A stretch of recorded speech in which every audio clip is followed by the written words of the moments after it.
जिसने परमेश्वर के पांव पर इत्र मल के अपने बालों से पोंछा था और परमेश्वर ने उसके पापों को माफ किया था, हाँ या ना? और जैसे ही उसके पाप माफ हुए थे, एक अजीब सी शांति और पवित्र आत्मा ने उसे छुआ और उसकी पूरी लाइफ चेंज हुई। आप इसको छोटा चमत्कार मत समझो। यीशु मसीह के पास लेके आए बंदे को, यीशु मसीह को बोले, प्रभु जैसे तू हाथ रखता है ना रोगियों पे, इस पे भी हाथ रख, इसे चंगा कर। यीशु मसीह ने कहा, हे पुत्र, तेरे पाप माफ हुए। और यीशु मसीह ने कहा, तुम ये जान जाओ कि जब पाप माफ होते हैं तो उसकी ताकत कितनी बड़ी होती। एक व्यक्ति अपना बिस्तर उठा और खड़ा हो जाओ, लिखा वो पाप माफ हुआ व्यक्ति अपने बीमारी के बिस्तर से 2 सेकंड में खड़ा हो गया और अपने बेड को खुद उठा लिया। सुनो, अब आपको यह मालूम होगा कि पाप माफ होने का मतलब कितना बड़ा है। हालेलुया। कि ये वैसा नहीं जैसा आपने पहले सुना है। ये पाप माफ होने का मतलब है आप चंगे भी हो जाएंगे, आप डिलीवर भी होंगे, ऊंचे भी होंगे, कर्ज से आजाद भी होंगे जब आपके पाप माफ होंगे। हालेलुया। और जब पाप माफ होते हैं तो आप नई क्रिएशन, नई उत्पत्ति बन जाते हैं, नई सृष्टि बन जाते हैं और आगे बढ़ने के लिए फिर आप तैयार होते हैं। और जो काम परमेश्वर आपकी जिंदगी में करना चाहता है, चाहे वो आपको एक सफल बिजनेसमैन बनाने का हो, सफल हाउसवाइफ बनाने का हो, सफल पास्टर बनाने का हो, सफल बंदा और सफल लेडी बनाने का हो, वो काम फिर परमेश्वर शुरू कर पाता है जब आपके पाप माफ होते हैं। समझ आ रही है कि नहीं? एक ग्लोरियस एक्सपीरियंस लेने के बाद मरियम के लाइफ में एक बड़ा एक्सपीरियंस हुआ, उसे परमेश्वर ने उसे छुआ। अगर उसको बीमारी थी तो वो चंगी हो चुकी होगी क्योंकि उसके पाप माफ हो गए थे। उसके बाद एक इंसिडेंट हुआ कि उसका भाई मर गया।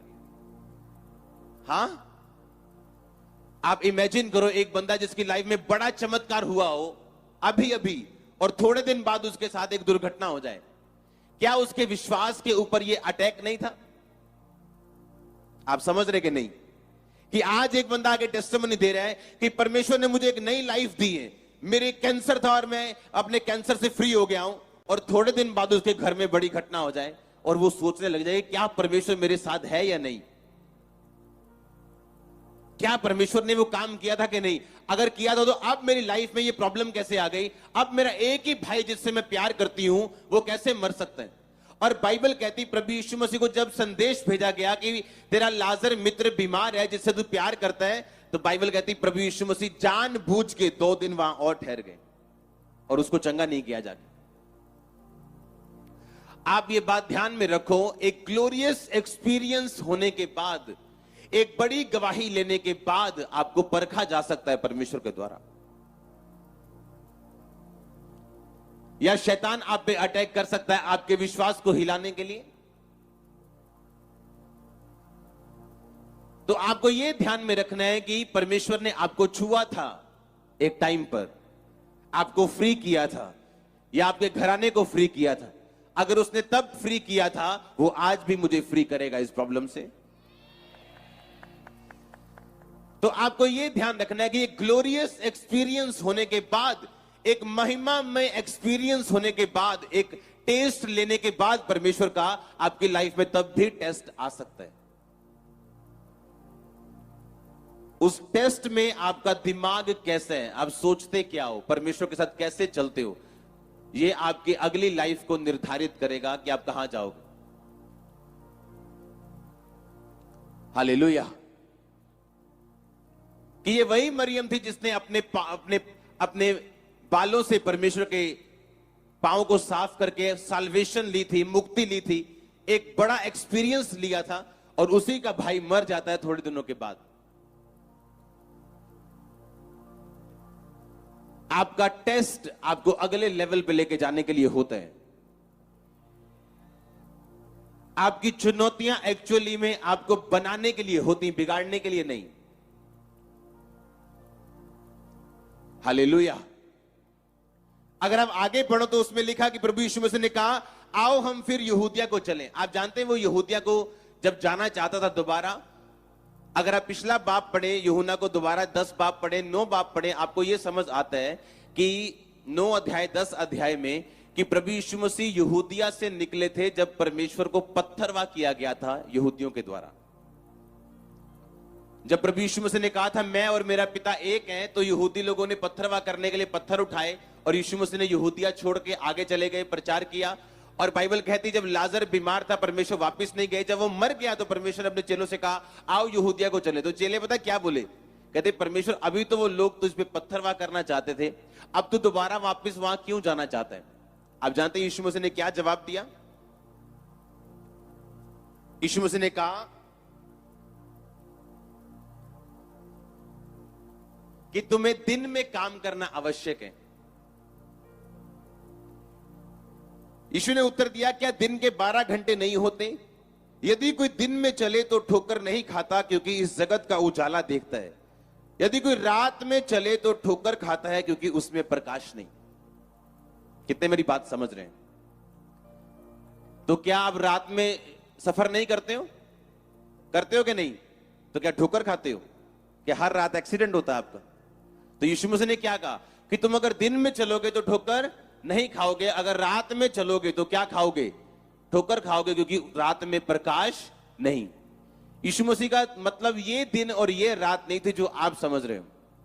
यीशु मसीह के कहने का मतलब ये था कि अगर मैं वापस यहूदिया में जा रहा हूं जहां पे मुझे पत्थरवा करने के लिए लोग मुझे मारने के लिए आए थे, अब मैं प्रकाश में वहां पे जा रहा हूं, रेवलेशन में जा रहा हूं। वो रेवलेशन ये है कि आपके विरोधी, आपके दुश्मन आपको अगले लेवल पे लेके जाने के लिए आपका विरोध कर सकते हैं, पर वो आपको मारने के लिए नहीं। आपने वचन सुना था कुछ हफ्ते पहले, हां?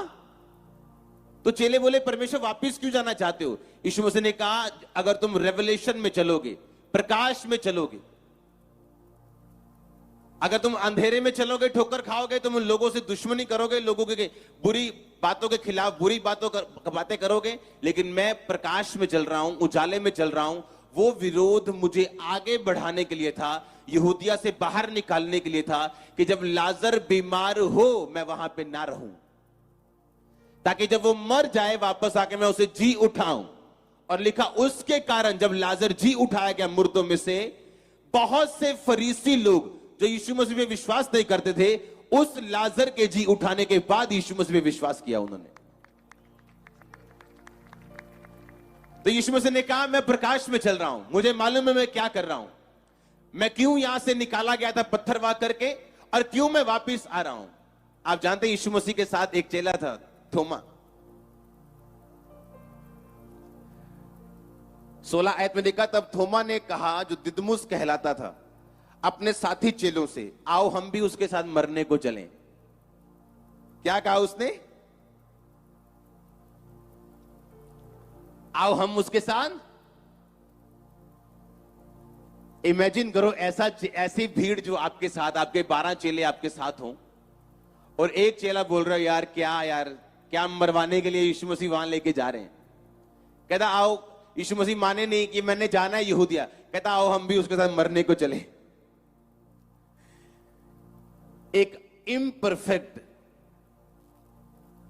जो आज का परफेक्ट नहीं है, एक चेला, क्या आप इमेजिन कर सकते हैं कि आज उसी थोमा की वजह से आप यहां बैठे हैं? पता है आपको,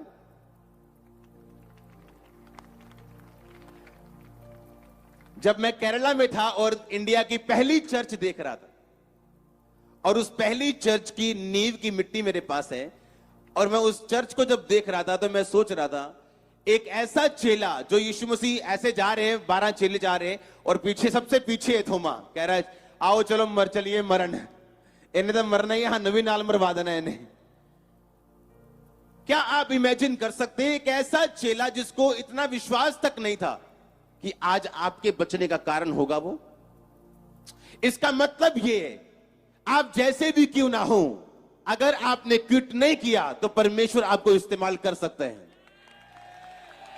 वो आपको ऊंचा कर सकता है, आपके परिवार को बढ़ा सकता है, आपको चेंज कर सकता है, सिचुएशंस बदल सकता है, फाइनेंस बदल सकता है, वो आप जैसे भी आपको यूज कर सकता है वो।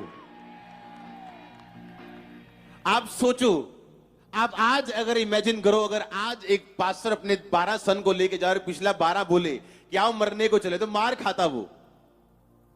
हाँ? और यीशु मसीह ने उसे कुछ नहीं कहा। हाँ, अगर थोमा यूज हो सकता है, आप भी हो सकते हैं। एक इम्परफेक्शन, एक एक एक ऐसा चेला जो परफेक्ट नहीं, लेकिन बाद में हुआ, वो बात अलग है। आप उठोगे, हाँ, बच्चों के जैसे गिरोगे, हाँ, नए नए पैर लगे हैं अभी, गिरोगे, उठोगे, गिरोगे, एक दिन दौड़ोगे, कभी नहीं गिरोगे। आमीन। परमेश्वर आपके साथ होगा, उसका वचन आपके साथ होगा।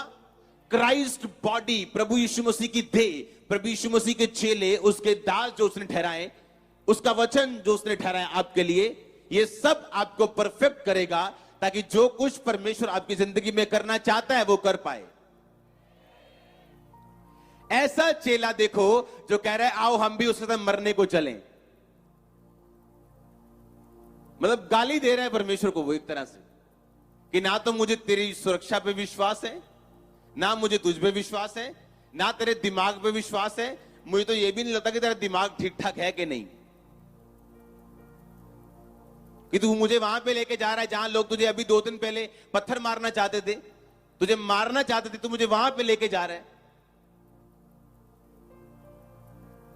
और वही थोमा 52 ईस्वी में इंडिया में आता है, और उसकी वजह से आप और मैं यहां खड़े हैं। थोमा की उंगली की हड्डी, उसकी वीडियो है मेरे पास, उसकी उंगली की हड्डी अभी भी मौजूद है, वो पूरा थोमा का कंकाल मौजूद है अभी भी, लेकिन उसकी हड्डी रखी हुई है दिखाने के लिए, हाँ, कि ये वही थोमा था जो कहता था हम भी मरने को चले, चलो, ताने देता था, विश्वास नहीं था। लेकिन कितने मेरी बात समझ रहे हैं कि मरियम और कह रही कि एक ऐसा एक्सपीरियंस उसे होता है जो उसकी लाइफ चेंज कर दी उसने, और थोड़े दिन बाद उसे चैलेंज मिलता है, एक क्या, एक लौता भाई मर गया। आप इमेजिन करो जिन लोगों को उसने गवाही दी होगी, मेरे पाप माफ हो गए, मैं चंगी हो गई, मुझे प्रभु ने ये दे दिया, वो दे दिया, और 2 महीने बाद ही उसका भाई मर जाए। अब वो सोच रही है मैं क्या कहूं, हाँ,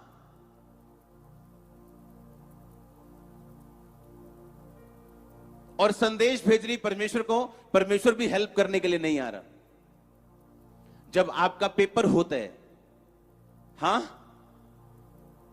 आप जब एग्जाम में बैठते हो तो टीचर आपको समझाता नहीं है कुछ, आंखें दिखाता है आपको, ओए, हाँ, इधर उधर देखा भी तो तेरी खैर नहीं। ऐसे यीशु मसीह जब एग्जाम होते हैं, टेस्ट होते हैं, आपकी वो हेल्प नहीं करता, बल्कि ऐसा लगता है सिचुएशन और कड़क हो गई, टाइट हो गई। पेपर दे लो अपने, अगली क्लास में वो टीचर बाहें फैला के खड़ा होगा आपके लिए,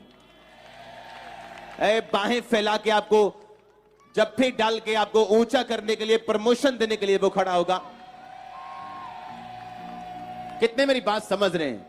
आप देखो एक ऐसी औरत जिसने एक्सपीरियंस किया होगा साल्वेशन को, मुक्ति को, उद्धार को, चंगाई को, बरकत को, जब यीशु मसीह के साथ वो मिली होगी, और उसके कुछ हफ्ते महीने बाद उसका एक ही भाई मर जाता है। जब बीमार था, प्रभु यीशु मसीह को बहुत बोला, प्रभु आ जाओ, हाथ रख दो, हमने बहुत रोगी आपके द्वारा चंगे होते देखे, मेरा भाई बीमार है। यीशु मसीह को संदेशा मिलने के बावजूद भी जो बंदा संदेशा लगे क्या, प्रभु मरियम बुला रही है, और यीशु मसीह जानबूझ के 2 दिन वहां और रुक गए। हाँ, उस बंदे ने भी जाके बताया होगा मरियम को, ओ नहीं नहीं, यीशु मसीह है नहीं किसी प्यार करता, 2 दिन हो गए उन्होंने कहते नू, जो प्यार करता था आंदा क्यों ना। हाँ, अगर सब लोग दाऊद की हेल्प करते, उसके भाई सब, वो राजा ना बनता। अगर यूसुफ की सब लोग हेल्प करते, वो प्रधानमंत्री ना बनता। अगर एस्तर अपने माता पिता के बिना ना होती तो कभी रानी ना बनती। जब हम भूल जाते हैं अंधेरे में हम ठोकर खाएंगे और उजाले में हम चल पाएंगे, दिन में चल पाएंगे, तो दिन में चलना यानी वचन के प्रकाश में चलना। अपनी सिचुएशन को वैसे नहीं देखना जैसे सिचुएशन आपको दिखाना चाहती, या आपका दिमाग क्या कहते हैं या लोग क्या कहते हैं, उसको वैसे देखना जैसे परमेश्वर आपको दिखाना चाहते हैं। पौलुस कहता है, परमेश्वर मेरे शरीर पर एक कांटा चुभाया तूने। वो शारीरिक दुख था, बीमारी थी, या क्या था बाइबल में मेंशन नहीं, लेकिन उसे एक शारीरिक दुख था। उसने परमेश्वर से कहा, परमेश्वर ये कांटा दूर हो। परमेश्वर ने कहा, मेरा फजल तेरे लिए काफी है, क्योंकि मेरी सामर्थ्य तेरी निर्बलताइयों में सिद्ध होती, परफेक्ट होती। इमेजिन करो अगर पौलुस को परमेश्वर की आवाज ना सुनाई देती तो वो यही सोचता रहता कि ये कांटा पता नहीं शैतान की ओर से, पता नहीं मैंने कौन सा पाप कर दिया, कौन सा गुनाह कर दिया, या क्या मेरी जिंदगी में हो गया कि मुझे ये प्रॉब्लम जा नहीं रही। लेकिन परमेश्वर की आवाज को वो सुन पाया कि मेरा फजल तेरे लिए, मेरा अनुग्रह तेरे लिए काफी है, और मेरी सामर्थ्य तेरी निर्बलताइयों में सिद्ध होती। इसीलिए पौलुस ने कहा, जब जब मैं निर्बल होता हूं तब तब मैं सामर्थ्य होता हूं। हालेलुया। वो चैलेंज जो मरियम और मार्था की लाइफ में आया, वो उन्हें स्ट्रांग करने के लिए था, मजबूत करने के लिए था। आमीन। एक ग्लोरियस एक्सपीरियंस लेने के बाद भी आपकी लाइफ में एक चैलेंज आ सकते हैं। एक बड़ी गवाही के बाद भी आप एक चैलेंज के नीचे आ सकते हो। फिर आप सोचने में मजबूर होंगे, ये क्या हुआ, क्या प्रभु असली है, कि वो क्या था, वो क्या था, या वो क्या था। पर आपको मालूम है, जो कुछ आपने पहले एक्सपीरियंस किया वो नकली नहीं है, और वो एक्सपीरियंस आपको परमेश्वर में बने रहने के लिए मदद भी करता है। और जब आप खड़े रहते हो, निकल जाते हो और प्रमोशन होती, आमीन, छोटा है। हालेलुया। अपने पड़ोसी को बोलो, बोलो तेरा टेस्ट टेस्टिमनी के लिए, तेरी परीक्षा एक गवाही के लिए। जो पिछला एक्सपीरियंस तुझे हुआ उसे संभाल के रख। अपने परीक्षा के दिनों में भी अपने सृजनहार से वफादार रहे, तो तेरी प्रमोशन पक्की है। बात करो एक दूसरे से, बोलो तेरी प्रमोशन पक्की है। आमीन। कांग्रेचुलेशंस आपकी प्रमोशन के लिए। आप समझ रहे कि नहीं? हाँ, कि एक इतना बड़ा ग्लोरियस एक्सपीरियंस होता है उसकी लाइफ में, और फिर एक नया चैलेंज, एक नया चैलेंज, एक से निकले अब एक नया चैलेंज, अब एक नई चुनौती। क्यों? आपको स्ट्रांग करने के लिए। अगले लेवल पे जाना चाहते हो कि इसी पे रहना चाहते हो? चाहते हो फाइनेंस अगले लेवल पे जाए, हाँ, या मेरी लाइफ स्पिरिचुअल अगले लेवल पे जाए, तो आपको चैलेंजेस से होके गुजरना होगा।